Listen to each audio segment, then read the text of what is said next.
Your Steve Jones Show podcast is loading now. The Steve Jones Show podcast is sponsored by Purdy Insurance. Visit Purdy Insurance on Market Street in Sunbury or visit online at purdyinsurance.com.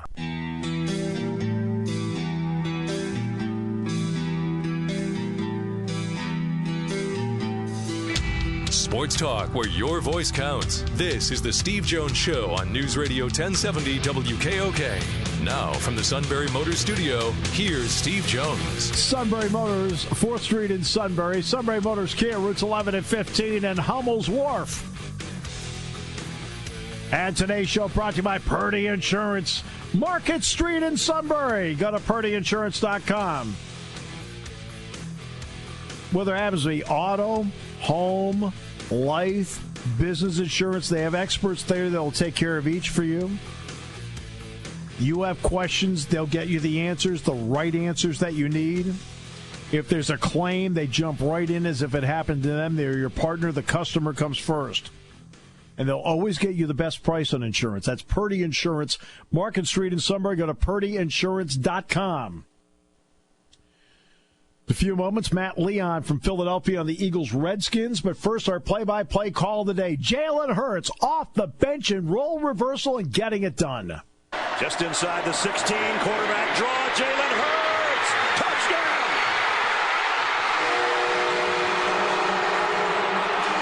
It was a called quarterback draw, similar to the play when he scored against Clemson when he left the field. You know what? Let's give credit where credit is due.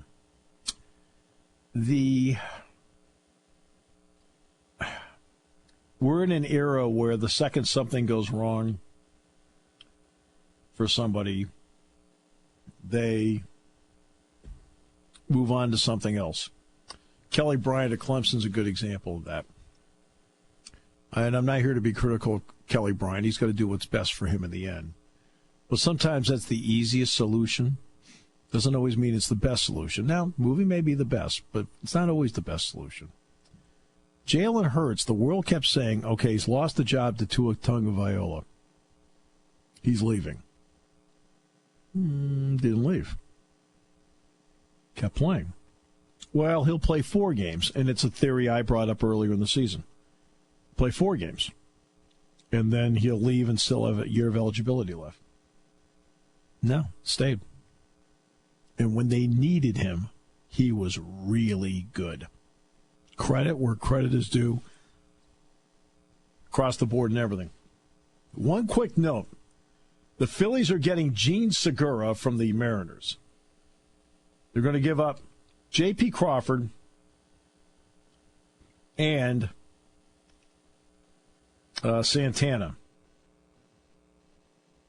Okay.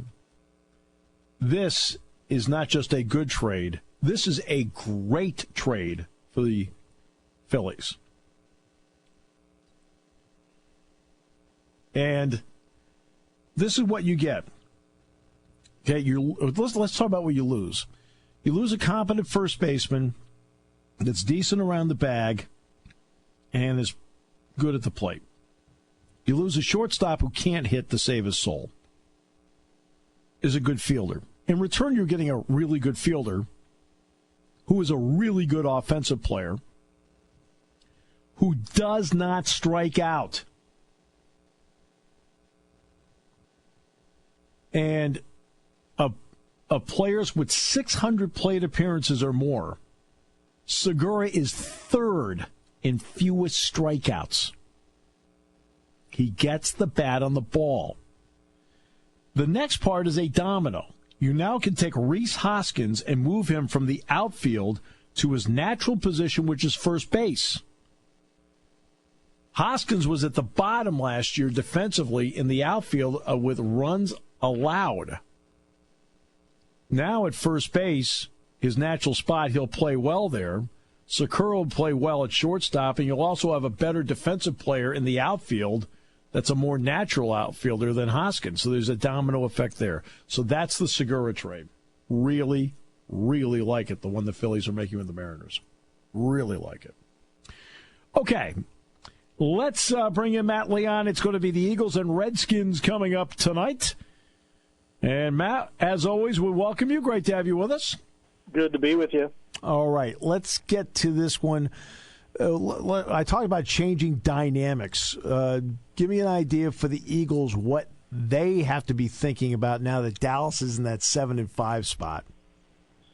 I think they think the next two weeks very well could be the season. If they beat Washington tonight and then go down to beat Dallas next Sunday, then everybody's tied, and then it's a sprint to the finish. The Eagles have a very difficult schedule with games against the Texans and the Rams included in their final home stretch, but at least you're on even footing there. Whereas specifically if they lose tonight, I don't see many scenarios playing out where they would still be a player in the division, let alone in the NFC. Even though the NFC came back to them yesterday, everybody pretty much that you would want to lose if you're looking at the wild card situation, if you're the Eagles lost yesterday. Yes. So if they can win today or to win tonight, I think things look a little brighter for them on the possibility of a postseason. But the next 2 weeks are huge. All right, Alex Smith, we know how he plays. We know his game. It's Colt McCoy at quarterback tonight. What does that change for Philadelphia? I think it increases the odds exponentially because Colt McCoy makes mistakes Alex Smith doesn't. You saw that on Thanksgiving night. Colt McCoy was just throwing the ball all over the place down in Texas against the Cowboys. And frankly, if you're the defending Super Bowl champs and you've got a must-win game at home, you have to beat Colt McCoy. No ifs, ands, or buts. You have to find a way to get it done, and I think they will. I think the Eagles have struggled getting turnovers. I think that could change tonight. I think they're going to win this game. I think it's going to be easier than most people think, and I think it'll be the defense leading the way. I think Colt McCoy is just a guy. He's a nice system quarterback, but in a big game, I think the Eagles should be able to take advantage, especially at home. Completely agree with that. I mean, he is the definition of a backup quarterback. You can hang with him for a game or two, but long-term, he is absolutely no answer. Yeah, and like I said, I really think this could be a game that the Eagles' defense, I'm sure, has had a lot of frustration not making a lot of big plays this year, and I think they could take some of that frustration out tonight. You mentioned the Eagles do not have a lot of takeaways this year. Why is that? Have they been getting enough pressure to force takeaways? Are they just late to the ball? Why so few takeaways? I think the pass rush has been inconsistent, so I think that's one thing. Injuries are another. I mean, just you look at the people they've lost in the secondary, Rodney McLeod, Jalen Mills, Ronald Darby. Now you're down to, right now you have Malcolm Jenkins, so you've got your best defensive back. But if you're going to put everybody on a depth chart, they probably have at this point like 1, 5, 7, and 9 that will be starting tonight as far as if you were to rank all their defensive backs. So I think that's got a lot to do with it. A lot of times, I don't want to say turnovers are dumb luck, but, a ball bounces right back up to a guy. Whereas last year, on their way to a Super Bowl championship, every ball that bounced out bounced right to them. And I'm not saying that in a negative way. You have to have things go your way to win a title. And this year, I think some of that's evening out. But I think they're not getting the consistent pressure they got last year, and I just think it's in such a revolving door in the secondary that has led a lot to be desired as far as the defense being able to make plays. How do you view Philadelphia's offensive matchup against the Redskins' defense? I think they should be able to do some things. I think they ran the ball well last time out in the second half against the Giants. You kind of maybe feel like a light went on a little bit, and Josh Adams really emerged as the number one guy. I would expect him to get a heavy workload tonight. Darren Sproles could be mixed in. I don't know at this point what you can expect from him. A guy of his age who hasn't played since week 1 and is still only questionable heading into tonight, but maybe he can make a play or two. I would be surprised if the Eagles didn't stretch the field. I think this could be the game tonight with Golden Tate that the Eagles fans have been waiting for. I think the Eagles are going to have success in the passing game. I expect him, Jeffrey, to have a nice game here with Carson Wentz leading the way. Matt, that was going to be my next question. It was about Golden Tate. I know it always takes a while to get yourself integrated into a system and a quarterback to understand what you do and what you do well and what you don't do well. Are you surprised it's taking a little longer with him? based on what the Eagles need? Yeah, I am, and I'm also surprised that last week leading into the Giants game, offensive coordinator Mike Groh kind of admitted that it was kind of challenging to incorporate Tate. I thought that was a giant red flag to me because I would think that finding a way to get the ball to a good player would be relatively easy. Everything they've done with Tate for the most part has looked kind of forced. It's nothing Tate has or hasn't done. I think he's, for the most part, caught the balls that have been targeted to him. He just hasn't kind of been a focal point. He's been kind of a guy on the tertiary weapon, if you will. They haven't had a game where they've really tried to funnel the ball to him. I think you would think they've had enough time with him in practice and stuff like that, and I think this is a matchup against Washington that he could have a big game. Yeah, and that's what I'm looking for. Why has Adams emerged? Because, I mean, here's a guy who's a free agent. Now, once you get your shot and you can prove you can play, then go. Now, he's going to have to really prove to get a second contract. But why has he been important to what the Eagles have done? What has he added? Honestly, he's shown up and he's taken advantage of the situation. You look at, they lose Ajayi, and everybody thought, well, they'll be fine. They've got Corey Clement. They've got Wendell Smallwood. They've got depth in the backfield. Corey Clement, until last week when he had a couple of big plays, he has not been the Corey Clement of last year. It's been one of the great mysteries. It was encouraging against the Giants as he had that burst that we had seen last year as an undrafted rookie. So he really hadn't grabbed the opportunity. Wendell Smallwood is another guy. You know, he's a nice player, but I think he's kind of just a guy. I think every roster has 2 or 3 Wendell Smallwoods in it in training camp. And I think Josh Adams has gotten the opportunity. He runs hard. He hits the hole quickly, and he's shown a little bit of burst. I think the number one reason he's gotten the opportunity here is because he is the only guy that really kind of stepped up and grabbed it when the opportunity presented itself. And, you're kind of at this point, you're not really worried about the future and is he the go-to guy to sign to a contract. You're worried about this week. You're just living week to week. Right, and right now, Adams is the guy getting it done right now, and you ride that for as long as it takes, and then you get to a certain point where then you start asking the questions, big picture. What kind of sync is Adams in with the offensive line?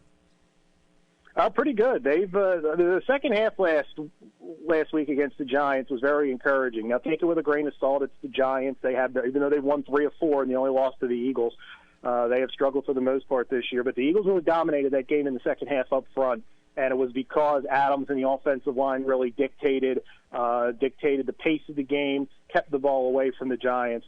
So they're in a nice rhythm. And the one thing to keep an eye on, Adams was a late add to the injury report. I think it was on Saturday he showed up with a hip issue. He's questionable at this point. It seems like he's going to play, but you always have that caveat. You don't like when guys get added late in the week to an injury report. And if he can't go, I don't know what they're going to do. Then it's probably going to be Corey Clement for 7 carries. You'll see more of Sproles than you probably thought if he played, or you'll just see 55 pass attempts. Yeah, exactly. What have you thought about the comeback of Adrian Peterson? It's very interesting because very rarely do running backs have a second act in the NFL. Right. Usually, once guys, a friend of mine had a great point that every professional running back has a certain amount of carries in their body, and you don't know what that number is, but you sure well know when they've hit that point. And it looked like Peterson had hit that point. He was, at the end of Minnesota, and then that brief stint where he was the miscast in New Orleans, and I think most people expected that was going to be it. Where else was he? Arizona last year. And he's kind of, found a bit of a renaissance. The one thing with Peterson, he had a couple years there where he had the suspension for the off-the-field issues and a couple season-ending injuries that maybe he was able to save enough tread on the tires by missing those years to kind of extend things a little bit. So I think it's been interesting. He's added something, definitely. He's not a long-term answer, obviously, for Washington, but they're kind of in the same boat. You're kind of riding a hot hand week to week. He struggled against Dallas. See if he can struggle again tonight against the Eagles. Always a pleasure, my friend. Appreciate it. Thank you. Matt Leon, KYW in Philadelphia. Eagles and Redskins tonight. Merrill and Mike, along with Howard on Eagle 107 this evening. And Westwood One's broadcast here following Santa Claus tonight. Yes, the magic radio is working once again. So I think it was, I want to say it was Chad Hirschberger. and his 2 children are scheduled to be on, I think, Wednesday this week, I think. No, is it Wednesday? That was Wednesday later in Thursday. the month. It may not be Maybe it's later this in the week. month. Later in the month, yeah. Yeah, they're going to be on. And we talk about the Magic Radio. The way he describes the experience for them is, quote, magical, which is really cool. Well, I think really what's cool. great, just for the length of the show that's been on, it's just wonderful to, throughout the year, where we're out and about doing live broadcast, and we'll talk to people, when I was yay high, I was on the show. Or, their kids or their nieces and nephews were on the show several decades ago, and now that they may not be living in the area anymore, they may be out of state, now that we stream, or you can listen on the app, either, through Eagle or with WKOK. It's like reliving your childhood all over again. Yeah, no, exactly. Very important. We were trying to determine last week how long it has been on, and I said it was 81 years, and to the credit of everybody in the staff, nobody knew. So I thought this was the 81st year, and last year was the 80th. I know for a while we were talking about that it's been on since 1933, but I believe it did not come on in 33. Roger and I were talking about this a couple of weeks ago, and we're still...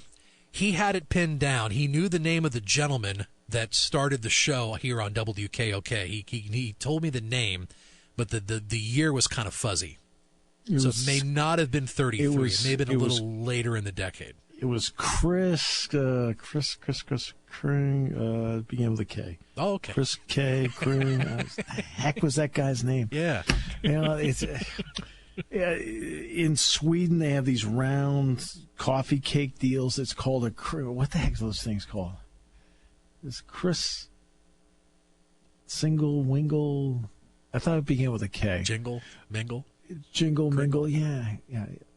That might be it. We'll come back with more in a moment here on News Radio 1070 WKOK, brought to you by the great people at Purdy Insurance. For nearly 100 years, Purdy Insurance has been your locally owned, family-operated source for insurance products. With a staff of over 20 and partnerships with some of the industry's most trusted companies, Purdy has the experience and resources to get the job done. Whether you need personal, home, and auto, or complex business insurance solutions, Purdy will help you navigate through the process. Call today at 570-286-5855. Or better yet, stop in their Sunbury office to see what Purdy Insurance can do for you.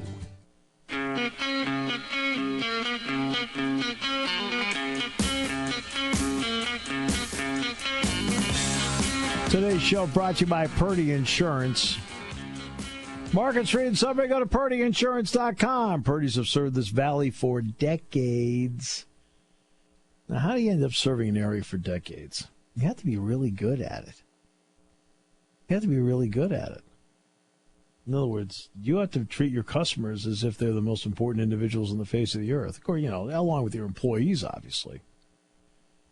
But if you want to be a customer of Purdy Insurance, you're going to test the fact they're going to find you the best insurance, so you're covered, the best price, so you save money. And if you have any questions, they'll make sure you get the right answer as quickly as possible. And they're always looking for updates to your insurance to make sure that you're up to date, covered, not behind. And if something were to ever happen to you, that's why you have insurance. You want an insurance agent that goes to work with you with the passion you would have if you were sitting in that seat taking care of your own claim. That's Purdy Insurance. Market Street in Sunbury. Go to PurdyInsurance.com. Again, we're in the Sunbury Motors studio. Sunbury Motors, 4th Street in Sunbury. Sunbury Motors Kia, routes 11 and 15 in Hummel's Wharf. Looking forward to seeing everybody on Wednesday night. At least, we've got to come up with a plan, Sean, where it lessens the blow of, Don't you think one of the keys at something like this is we want to keep all the people there? Yes. Yeah. You will love where this party is going to be located. We're going to be in downtown Selinsgrove. First time we're going to have our party there. We're going to be at Isabella's Ristorante. I heard. And yeah, it's a former bank building right in the middle of downtown Selinsgrove, and you'll love how they have it laid out inside. It's absolutely gorgeous. Well, as soon as I heard about it, I thought, oh man, I can't wait to go to this. So I'm really looking forward to it. Big room, huge room, lovely. Oh, wait a minute. Say that last part again? Big room, huge room, lovely. So is it possible is the room big enough where two ships could just pass in the night? I think so. You know, I'm starting to warm up to this. Yeah. I saw an inside photo aiming down toward the floor and it's like, wow, that's a nice big room. Well, I sure wouldn't want to be in some intimate place where you're forced to talk to certain people. When it comes to car buying, there's the other guy's way, and then there's the SMC way. The other guys force you into a vehicle you really don't want. The Sunbury Motors way lets you take the time you need to browse, ask questions, and take the test drive and think on it.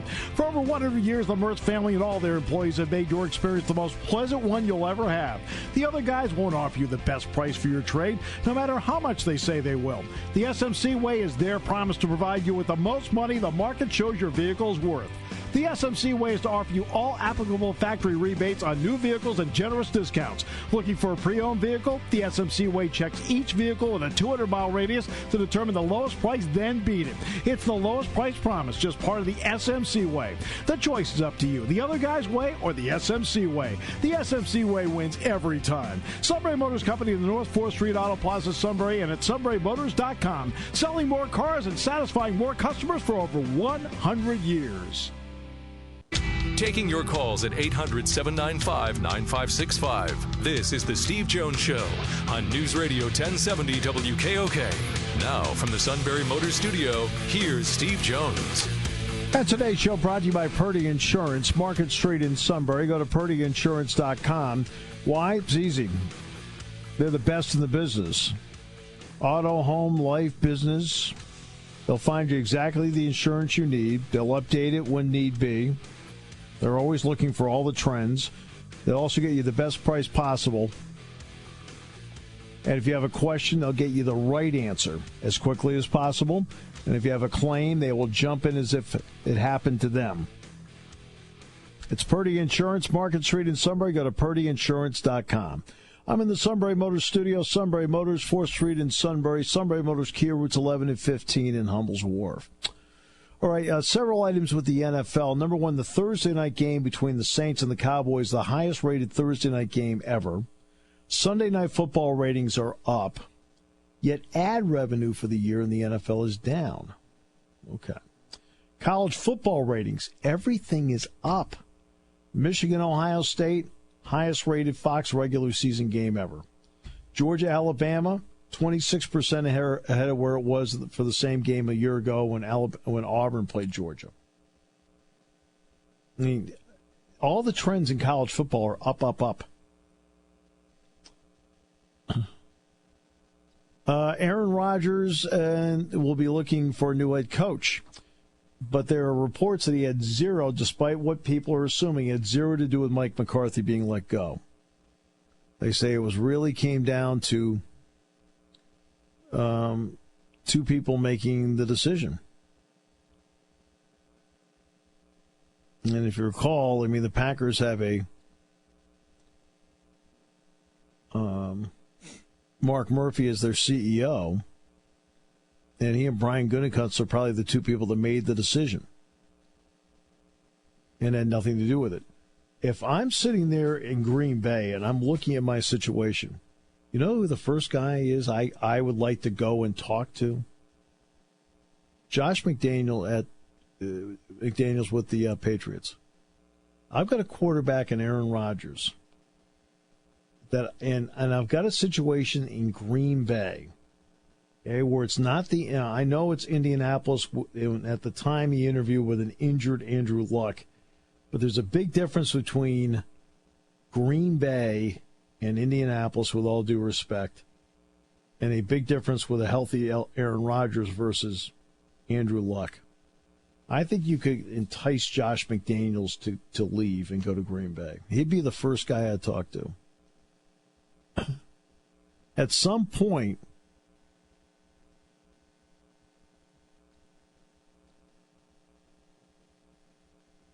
they're going to have to draft another quarterback there. Because, I mean, Now, I'm not talking about now, but I mean at some point. Sometime in the next 3 years, they're going to have to. I mean, Rodgers is, 37 now? Kareem Hunt. We talked about this briefly on Friday because it was just fresh when we were doing the show. And I said, well, the NFL already knows about this, and they, and so forth. I said, but the big difference, and I made this point on Friday, they just had aired the 30 for 30 on Bob Knight. Well, with Neil Reed, you'd heard about it, but I was like, all right, I heard about it, and then the video was released. And when the video was released, that's when Bob Knight got into deep trouble. And I pointed this out on the show on Friday. I said, now there's a video. What does that video show? And on that video, is it enough to change the course of things? I said, Kansas City supposedly knew about this when it happened, and they've been playing him anyway. Well, you notice it didn't take long for Kansas City to release him. Which then brings me to the Redskins' puzzling move with Reuben Foster. It's puzzling. I don't understand why you consider doing this.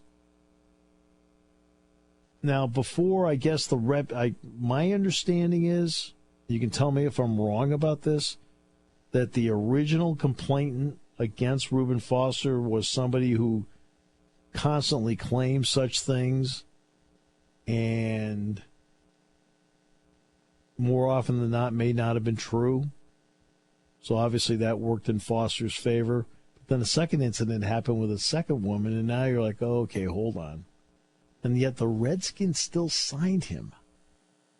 It's just going to be interesting tonight, listening to ESPN and the broadcast, how much time they're going to linger on the topic.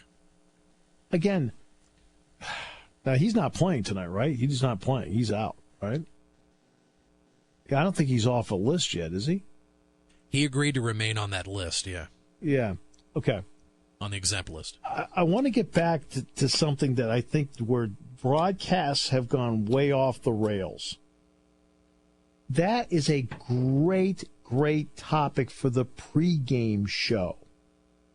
Go in depth in the pregame show, okay? Once the game starts, it's got to be about the game. Let your announcers do the game. And the pregame show, take 15, 20 minutes, 30 minutes, whatever it takes to talk about the topic. And then once the game starts, let the game take over. He's not playing. Now, if he's playing, it's a different topic. But he's not playing. So since he's not playing, the game announcer should not have to talk about it. Let the pregame, that's why you have a pregame show. Why bother having the pregame show if you can't air out important topics such as that one? Because TV, I was just curious how deep they were going to do it tonight, just because of the fact of yesterday. They will. They will. You know they will, because that's all they do now. Because this has become a show, and I'm going to give you a good example. I think Sunday Night Football is outstanding, and I think Chris Collinsworth is not just good. I think Chris Collinsworth is great. And if you haven't seen the new Football Life on NFL Network that debuted with Collinsworth on Friday night, terrific. But last night, there was one play that really bothered me. And, of course, this is truck-related. This is not, okay? And this is one of those where they massively dropped the ball, and I didn't get it. The Antonio Brown catch, which he reeled in, which was an awesome catch. But the second it happened, I thought, I don't think he's in bounds. And what did they show? The blocking scheme. And then the next replay was again of the work up front. I'm sitting there at home going, I'm telling you, I don't think he caught the ball. I'm sitting there waiting. They're showing replays of the protection. Who cares? You've got to show me what's relevant at the moment. Oh, and it turned out he is out of bounds and it's no play. It doesn't matter how they blocked. It's no play. It's third down. What were they showing blocking for? Show me what is relevant. You got to get away from one of the keys of the game is how well they blocked the Chargers. It doesn't matter. He's out of bounds. That's the most important part of the play. Truck dropped the ball on that, and they forced Chris Collinsworth to do something that was unnecessary. And it happened in the Giants-Bears game, too. I'm watching that. I'm like, what are we doing here? Will you just show me the game? Don't care about the story. I could care less about the story of the guy.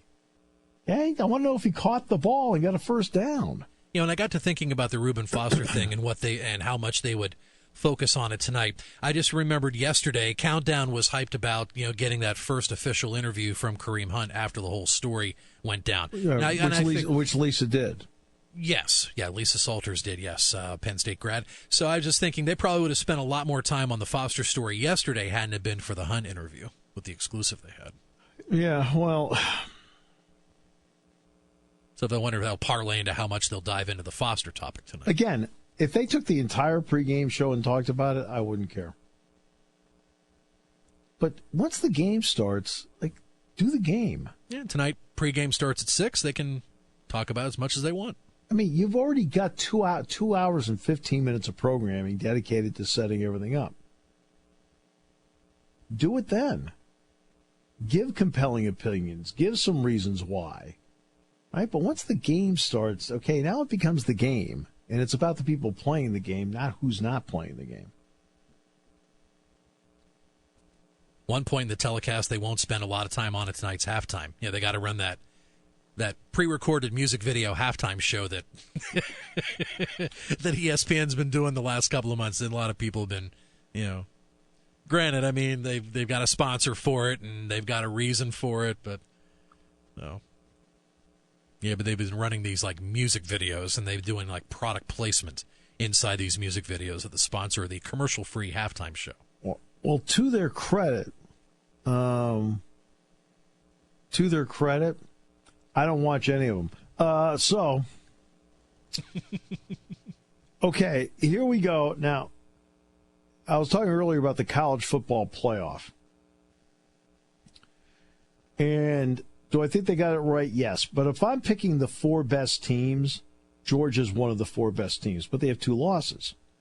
So putting them in there. So what they did was add Las Vegas. What point spreads they would put on. You'll find this interesting. Georgia would be a 3.5-point favorite over Ohio State. Georgia would be a 4-point favorite over Oklahoma. Georgia would be a 4.5-point favorite over Notre Dame.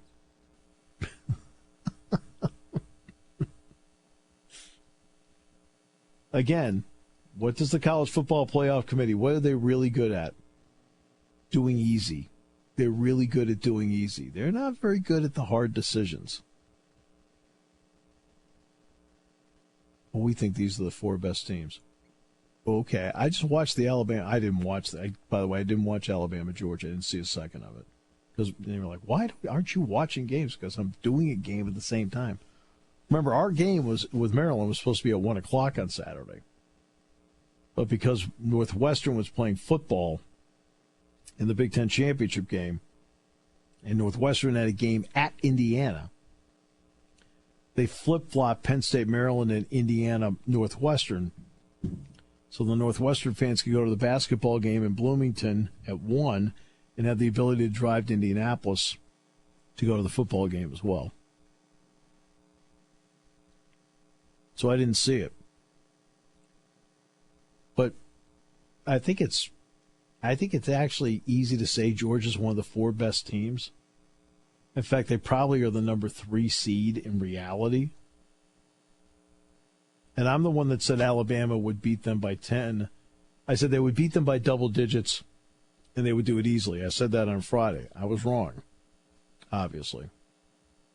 I picked the game right. But in terms of my assessment, was wrong. But it just makes you wonder, though, if Georgia would have been picked as the number 4, how fast the cry would be from athletic directors from across the country to tear up the current deal. We're not going to wait till 2025, and let's start maybe, let's say 2020 or 2021 to move this thing from 4 to 8. There's going to be an outcry about 4 to 8. There's going to be that. It's going to happen.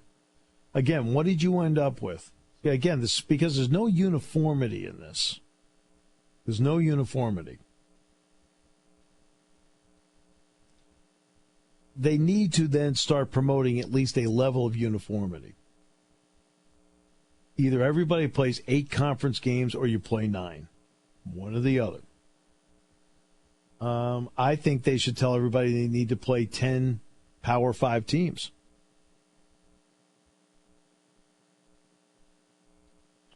Each conference needs to have a championship game.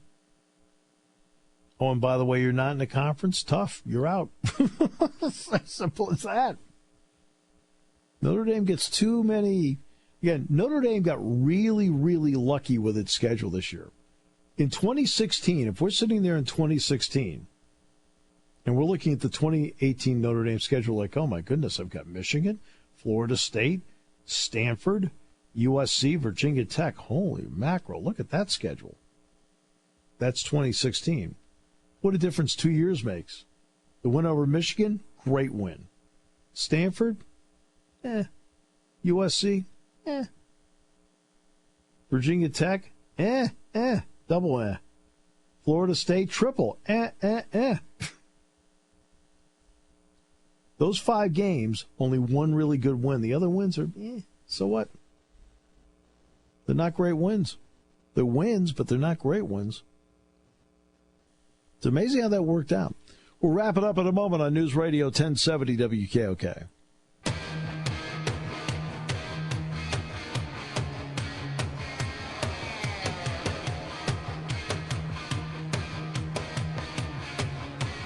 All right, great to have you with us on the show. Closing things down for today. Later in the week, Mark Wogenrich is going to be on. We'll talk with him. I think also we're going to probably get Rich Scarcella on. Looking forward to that. Penn State, Kentucky, Citrus Bowl. Kentucky's defense very, very good. I'll give you an example. Their game with Missouri this year. Missouri did well in the first half. After that, Missouri had 8 consecutive 3-and-outs. But to give you a little more perspective, the stop rate this year for the Kentucky defense, 70%. You know what Penn State's is? 79%. It's even better. Penn State, excellent running game. Kentucky, excellent running game. Penn State, really improving defense. Kentucky, really improving defense. What's the difference between the two teams? In this game, it's Penn State's passing game led by Trace McSorley. They have a better passing game than Kentucky does.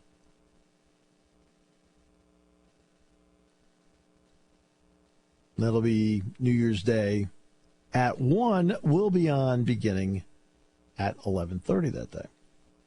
Excuse me. Tonight, Eagles and Redskins. We'll have Westwood here, their coverage this evening. We have Santa Claus tonight, and Eagle 107 is Merrill, Mike Quick, and Howard Eskin on Eagle 107. But Santa Claus is tonight, my friend, with the Magic Radio. Cranking up week number 2, the lovely Miss Ann Blugis, giving the boys and girls the cue to count down to get that Magic Radio fired up to connect to the North Pole. So if you've been dealing with a rough Monday today, feeling kind of grinchy, check out Talk to Santa tonight. Sound like a personal plea to somebody in the office.